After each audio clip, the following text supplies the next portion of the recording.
Hello students. तो आज के इस वीडियो में डिस्कस करेंगे एक वर्ल्ड फेमस पोएम में से एक माना जाता है द रोड नॉट टेकन। ठीक है, ये एक नैरेटिव पोएम है जो रॉबर्ट फ्रॉस्ट के द्वारा लिखा गया। फर्स्ट पब्लिश्ड इसको कराया गया था in in the month of August. ठीक है, 1915। ठीक है, issue of the Atlantic Monthly and later published as the first poem in the 1916 poetry collection.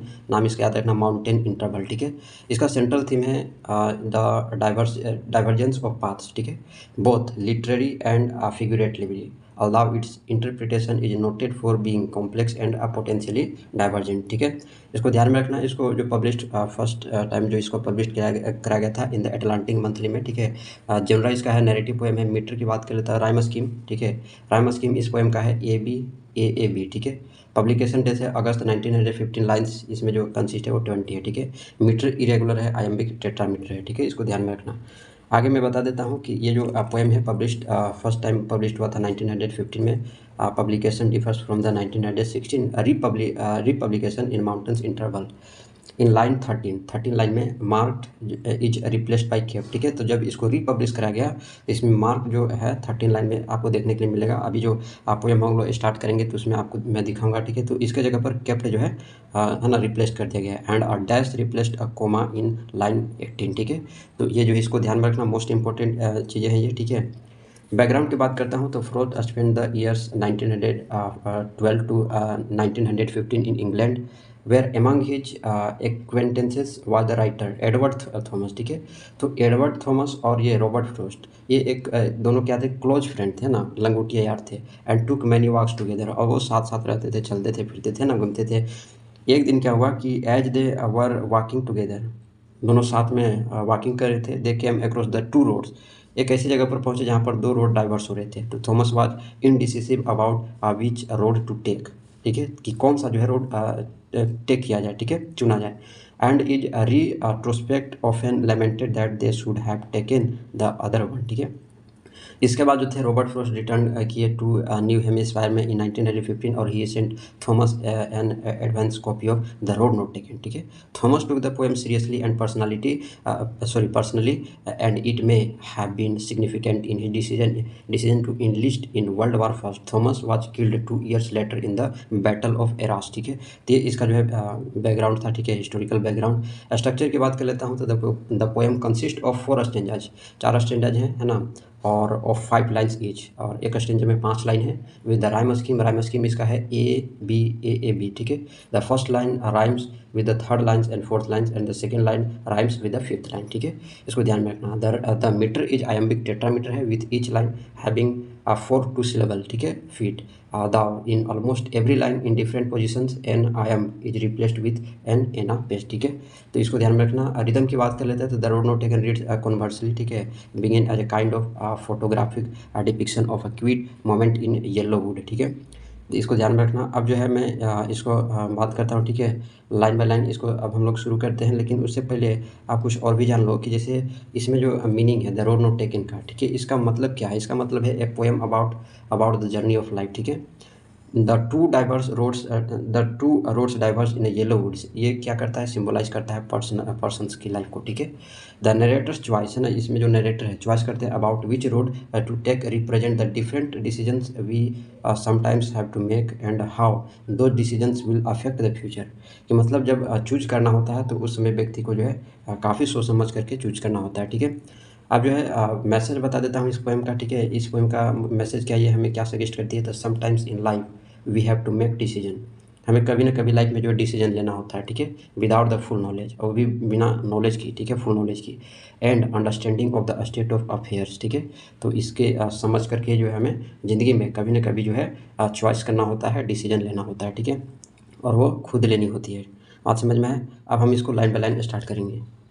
तो स्टेंजा 1 फर्स्ट लाइन है, two roads diverse in a yellow would, कि एक पीले जंगल में दो रास्ते अलग अलग हो गए थे, मतलब दो रास्ते अलग अलग थे। ठीक है, मतलब पोएट एक ऐसे जंगल में है जहाँ पर पतझड़ का मौसम है, तो वहाँ की जो पत्तियाँ हैं पीले पड़े हुए हैं और सामने दो रास्ते हैं जो अलग अलग हो रहे हैं। ठीक है, डाइवर्स हैं। ठीक है, and sorry I could not travel both, और मुझे अफसोस था कि मैं दोनों रास्तों पर एक साथ नहीं चल सकता। मतलब कभी है ना, कवि को दुःख है कि वह एक ही समय में दोनों रास्ता का अनुभव नहीं कर सकता है, ठीक है।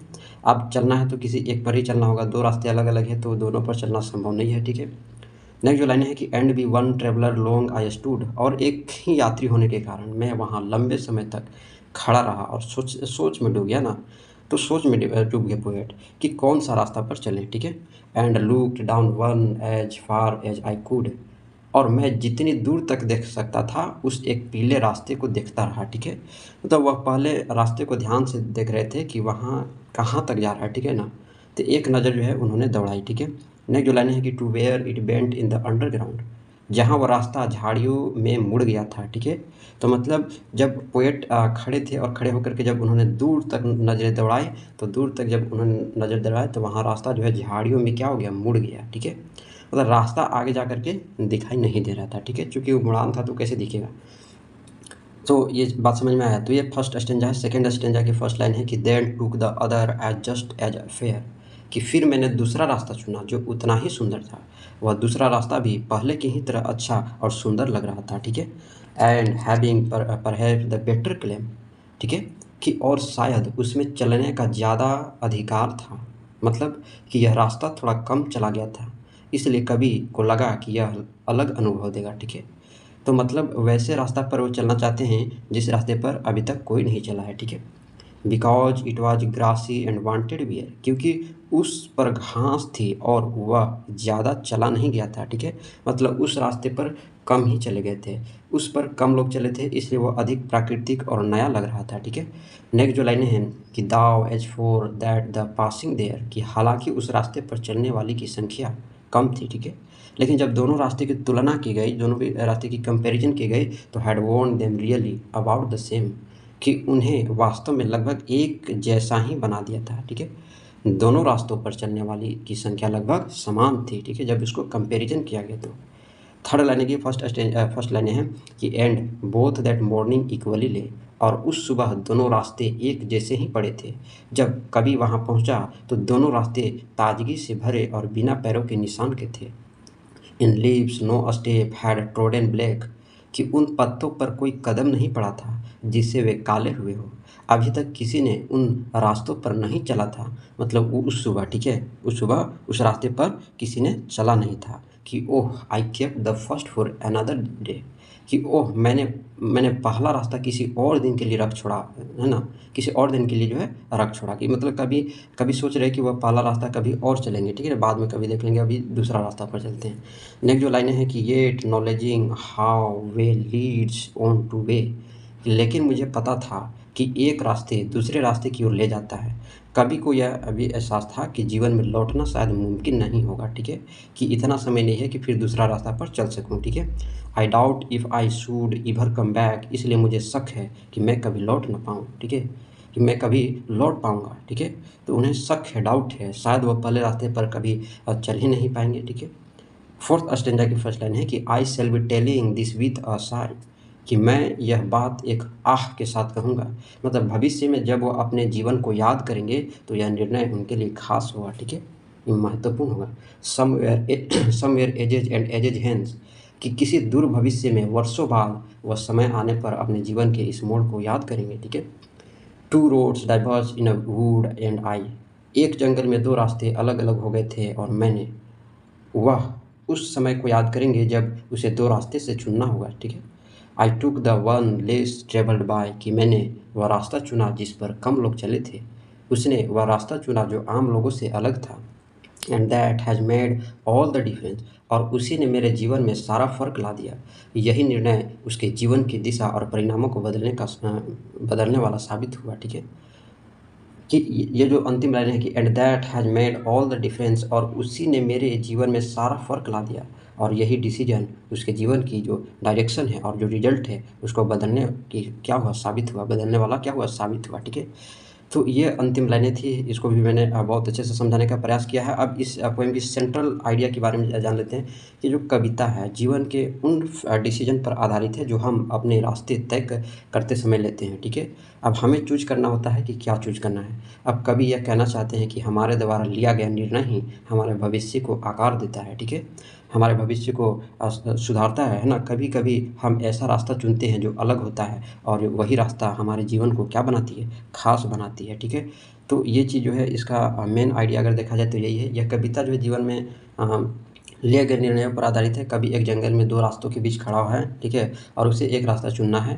दोनों रास्ते लगभग समान लग रहे थे, ठीक है? लेकिन वह उस रास्ते को चुनता है जो कम लोगों द्वारा चला गया था, ठीक है? बाद में वो सोचते हैं कि ये निर्णय ही उसके जीवन को एक अलग दिशा देने वाला बना, ठीक है?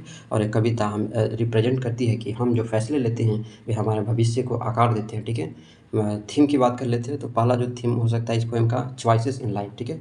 कि कविता जो है कविता जीवन के मोड़ों पर लिए जाने वाले निर्णय के महत्व को क्या कर रही है, दर्शा रही है, ठीक है? सेकंड जो थीम हो सकता है पावर ऑफ डिसीजन, एक छोटा-सा निर्णय हमारे पूरी ज़िंदगी को क्या कर सकता है, प्रभावित कर सकता है। थर्ड जो थीम हो सकता है कि रिग्रेट एंड सैटिस्फैक्शन, अब कभी-कभी लगता है कि शायद दूसरा रास्ता बेहतर होता है, लेकिन फिर भी उसे अपने चुने हुए रास्ते पर क्या है, गर्व है, ठीक है? और जो इसका एक और जो थीम है चूज़िंग द अनकन्वेंशनल पाथ, कि वह रास्ता चुनना जो आम नहीं है, वह व्यक्ति को विशेष बनाता है, ठीक है? तो ये चीज़ है। पोएटिक डिवाइस इसमें metaphor to roads diverse in a yellow would, है ना? तो ये इसका मेटाफर है है ना? सिम्बोलिज़्म द टू रोड्स, 2 जीवन विकल्पों का प्रतीक सिम्बोलिज़्म है। इमेजरी की बात करते हैं तो in leaves no step had trodden black, ठीक है? Repetition I doubt if I should ever come back.